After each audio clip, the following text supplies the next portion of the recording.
Em agosto de 2020, nós concluímos a obra e entregamos a UPA da região norte, que fica no bairro Simeone, na Avenida Euclides Figueiredo, que recebeu o nome de UPA Nelson Mandela.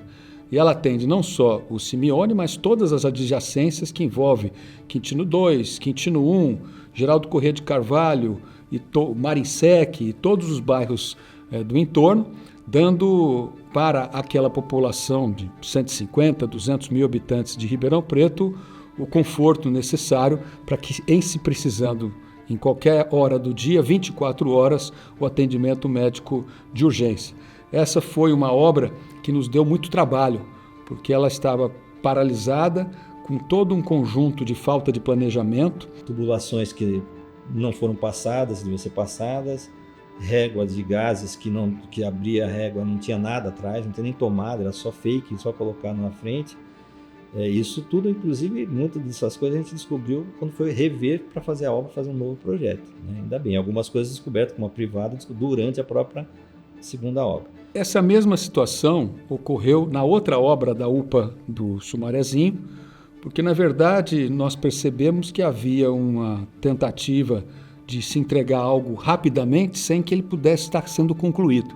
Quando a gente se deparou com esse tipo de ocorrência, ou seja, uma régua de gases que sequer no fundo da parede havia os dutos para conduzir aqueles gases, que sequer, portanto, existiam, num primeiro momento a gente fica indignado, né, de acreditar que aquilo pudesse de fato estar acontecendo.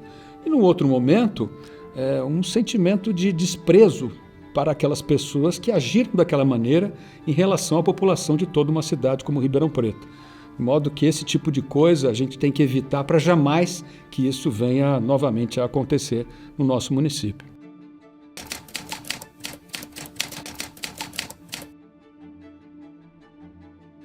Já em julho de 2020, a gente fez a inauguração do segundo ecoponto, lá no Jardim Centenário, na região do Parque Ribeirão Preto, ao lado ali da Avenida Monteiro Lobato, que é um local de grande trânsito da região da nossa cidade.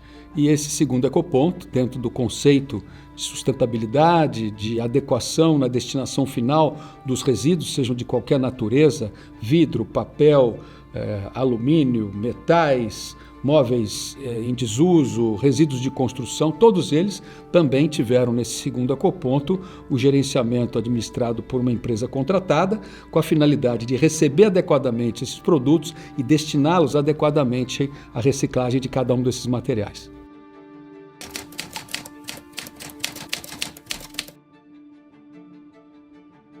A inauguração do terceiro ecoponto, em outubro de 2020, foi locado numa região onde você identificava a necessidade de ter um local para recepção de produtos recicláveis e evitar o despejo, né, de maneira inadequada, poluindo a cidade, sujando os nossos bairros. E esse, no Santos Dumont, foi o segundo da Zona Norte, tendo em vista de que o primeiro que nós inauguramos foi no Alexandre Balbo. E esse acabou servindo toda aquela região. Como a gente sempre lembra, o ecoponto ele é planejado para atender a recepção de produtos recicláveis, seja papel, madeira, móveis velhos, resíduos de construção, metais e todos esses produtos que são destinados para a finalidade de reciclagem num raio de 1 quilômetro da sua localização.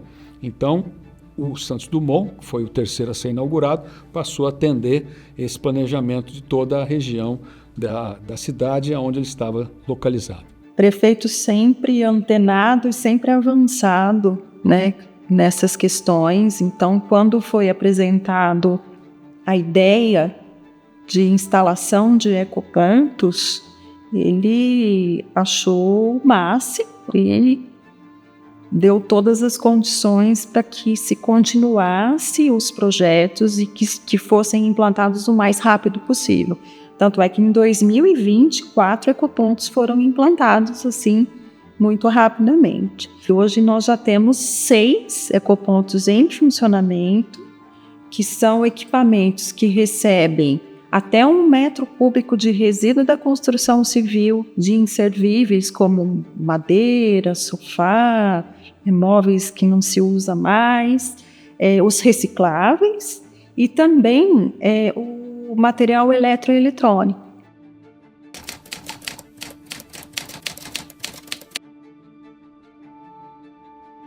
Em setembro, nós inauguramos 2 novas escolas de educação infantil, 2 creches. Uma no Paulo Gomes Romeu e a outra no Heitor Rigon, que naquele momento, do conjunto de obras que estavam em andamento, a gente já tinha 15 escolas em construção e 2 delas estavam sendo inauguradas naquele mês de setembro de 2020. Isso nos ajudou a diminuir a fila da creche e, ao mesmo tempo, entregar escolas em 2 bairros populosos da nossa cidade que demandavam, portanto, creches para essa faixa etária da nossa rede municipal de educação. Nós tínhamos um déficit de quase 5.000 vagas, especialmente na educação infantil, segmento creche 0 a 3 anos. Em 3 oportunidades nós conseguimos zerar essa fila, que é aquele momento que a mãe busca uma vaga e faz uma inscrição. No momento que nós processamos essas inscrições e nós alocamos essas crianças em escolas e fazemos as contratações de professores para essas crianças. Todo esse conjunto de novas escolas, novos prédios, ou ampliação de outras, ou ao mesmo tempo readequação das nossas unidades prediais onde funcionam as instalações da nossa rede municipal de ensino, ela foi feita dentro de um planejamento geograficamente calculado, levando em consideração as carências maiores ou menores, dependendo de cada região da nossa cidade.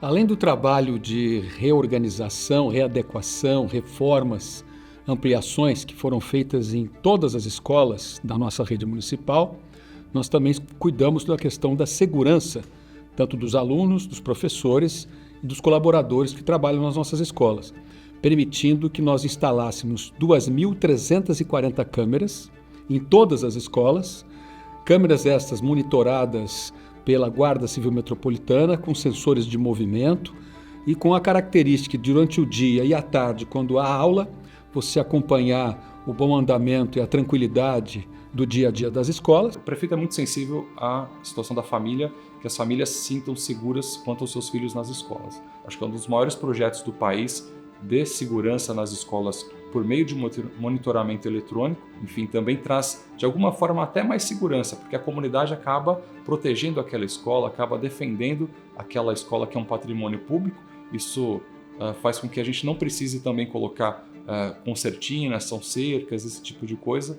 Basta colocar câmeras que as escolas têm os registros necessários para aquela segurança. Isso ajudou muito a diminuir o número de furtos que ocorria na nossa rede e também trabalhou, claro, para garantir maior e melhor segurança para a nossa rede municipal de educação.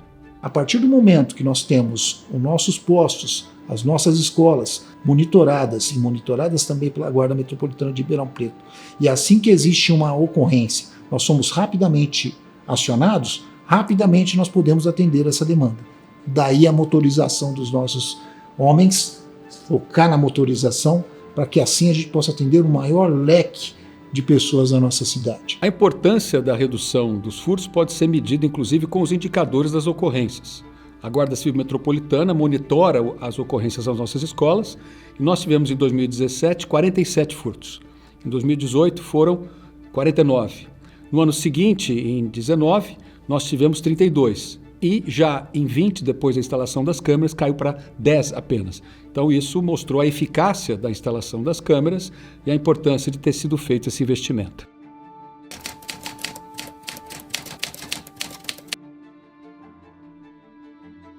A obra do corredor de ônibus da Avenida do Café foi o primeiro corredor dos 56 quilômetros e 11 eixos que nós entregamos dentro do programa Ribeirão Mobilidade. Ela foi entregue ao final de 2019, com um traçado de mais de 3 quilômetros, ligando a entrada da USP, ali na confluência da Avenida do Café e a Avenida Luiz Rosiello, até o terminal Evangelina, ao lado do Parque Maurílio Biagi. Num primeiro momento, quando a obra estava em andamento, houve uma grande preocupação por parte da população com os transtornos que aquilo trazia e um eventual problema em relação ao comércio da avenida. Hoje você volta lá, alguns anos depois, os imóveis estão muito mais valorizados, o comércio está extremamente intenso e aquilo onde você tinha em alguns períodos até imóveis para alugar, sequer você encontra. Então isso traz prosperidade econômica, prosperidade social e melhoria para toda a infraestrutura de mobilidade da nossa cidade, inclusive incluindo o modal de bicicleta, né, que foi bastante incentivado durante a nossa administração.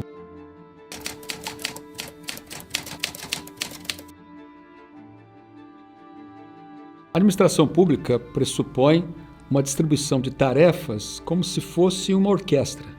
Você tem vários instrumentos, eles precisam tocar de uma tal maneira que a cadência de cada um no seu instrumento seja harmônico para você atingir o objetivo que é melhorar a vida das pessoas e atingir o bem-estar da população, principalmente nas áreas sociais. E essa é o dia a dia desafiador, né, da gestão pública de uma cidade como Ribeirão Preto.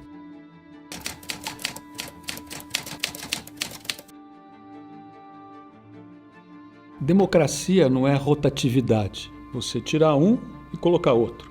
Democracia é a oportunidade, durante o período eleitoral, da população se manifestar para que caminho ela quer seguir.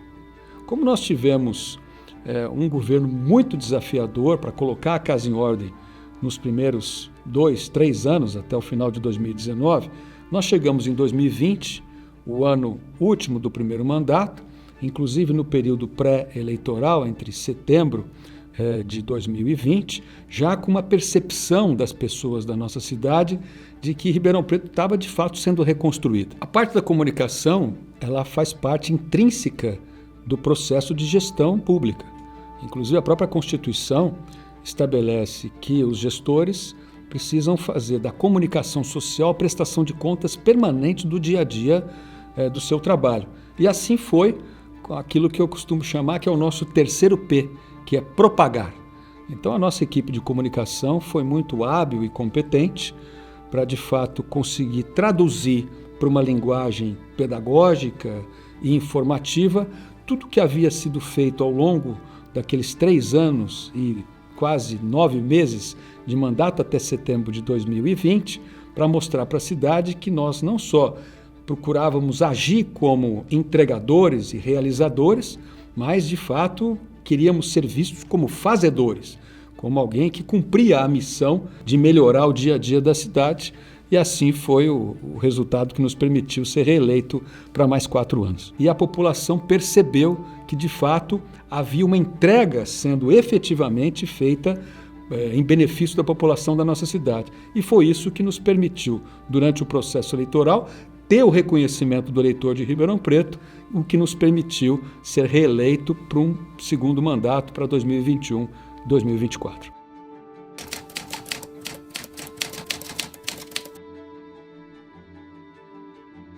Tentei várias vezes ser prefeito, mas o eleitor de Ribeirão Preto sabe o que é, só me permitiu assumir a prefeitura e me eleger prefeito no momento onde eu estava mais maduro, com um pouco mais de experiência, com mais vivência, para eu poder reunir a equipe que eu reuni e trabalhar pela cidade dioturnamente, como a gente fez ao longo desses quase 8 anos ao final de 2024. Nós temos muitas obras em andamento na nossa cidade, mas muitas obras que já foram entregues. Só dos 11 corredores, os 56 quilômetros, 8 já foram inaugurados. Nós temos 3 em obras que serão entregues até setembro desse ano, que é o cronograma dos contratos.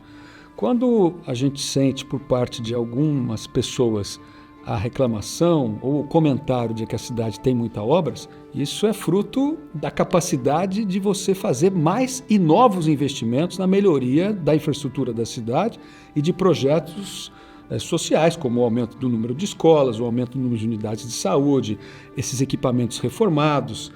Triplicamos, até o final do ano de 2024 o número de centros de referência de assistência social. Então, tudo isso é resultado da colheita da boa gestão e da capacidade fiscal, né? E repito, sem aumentar uma única alíquota de imposto, não aumentamos IPTU, não aumentamos ISS, não aumentamos taxas e emolumentos.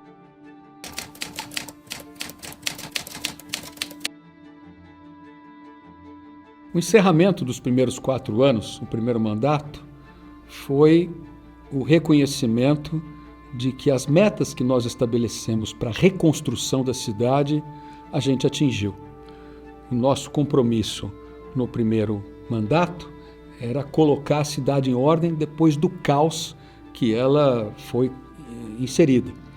E isso que nos permitiu não só ter o reconhecimento da população de Ribeirão Preto, que nos deu a reeleição e a chance de governar a cidade para mais 4 anos, entre 2021 e 2024, mas fazer um governo totalmente diferente do que foi o primeiro mandato. O primeiro mandato foi o mandato de colocar a casa em ordem. O segundo mandato foi o mandato de escolher 3 prioridades dentre muitas, que foi a questão social, a mobilidade urbana e a zeladoria. Ou seja, entregar uma cidade socialmente mais justa, com melhores equipamentos para a população que mais precisa, ou seja, tratar de maneira desigual os desiguais, é para isso que funciona o Estado, o setor público, concentrar as questões de mobilidade numa cidade que, de fato, tem muitos veículos e, portanto, precisa ter um sistema de transporte coletivo que incentive o uso do ônibus para diminuir o número de veículos individuais na nossa rua e melhorar o ambiente de embelezamento, de limpeza, de espaços públicos para as pessoas poderem se sentir numa cidade mais bonita, né, mais acolhedora. Missão cumprida. Você imagina a altura no segundo, indo para a terceira década do terceiro milênio, a Prefeitura de Ribeirão Preto não ter, por uma questão de responsabilidade social, uma diretoria para tratar exclusivamente da questão de direitos humanos e de diversidade e dessas coisas que são tão importantes hoje para valorizar a pessoa humana e, ao mesmo tempo, dar oportunidades para todos participarem do processo de desenvolvimento da cidade.